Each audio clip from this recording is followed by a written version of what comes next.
Strangely, for a game based on Momotarou, you don't actually control him here, but over the course of 3 scenarios, you control 3 other demigods on their quests set out to them by the eponymous hero. There are 4 options on the main screen. Instinctively, you'll probably press the top one first, but don't bother. This is just a story so far deal, where Momo tells you a bit of preamble as a way of an intro, then tells you about the 3 scenarios that you'll be playing through. The first scenario shows Momotarou shaking a poor sod called Bimbogami-san, interrogating him as to why he constantly steals money from everyone. "The reason I steal money is because I'm so lonely," pleads Bimbo. Yeah, try that in court and see how far you get. Somehow, Momo uses this information to get Bimbo to go on a quest for him, saying that if he wants to steal money, make sure it's from a bad person. Real shaky moral ground here, but then I guess that's the foundation for a lot of RPGs. I'm not going to dwell on the story too much, intriguing though it is at times, because I appreciate most of you guys won't be able to read it. It's not really that important. You can pretty much surmise who the good guys and bad guys are in any of these scenarios. Believe me, you've played this exact game a million times before. You walk through disappointingly barren-looking overworlds, fighting random encounters, earning money and experience points until you get to towns, dungeons, that sort of thing. You'll sometimes come across a shiny monster. These are considerably stronger than their normal counterparts, and quite often heal themselves in battle too. Don't be put off by this though. Not only do you gain experience points at the end of a battle, but you'll also get some after every move you do, whether attacking or healing yourself. So these ever-healing monsters allow you to rack up a ton of XP, healing yourself as you do so, then if you can't seem to kill it, just flee once you've ran out of MP or potions. The gameplay isn't particularly inventive or really even that interesting, but it's a cool touch that you have to take 3 different characters through their stories, and they differ slightly. Binbogami has to travel alone, but Yashahime and Urashima can recruit companions.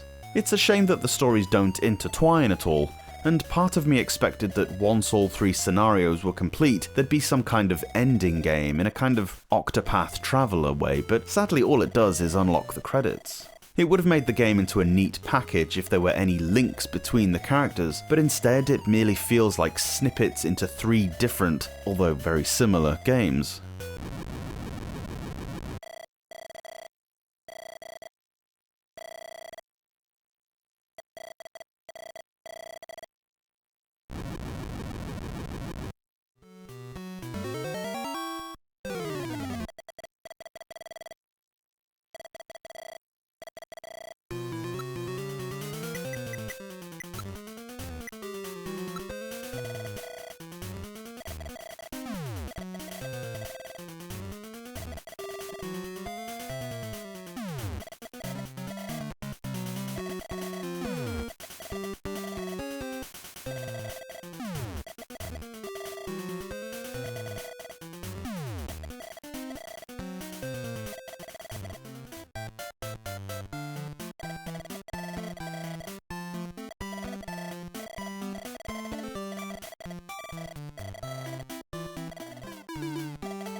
Thanks so much for watching this video.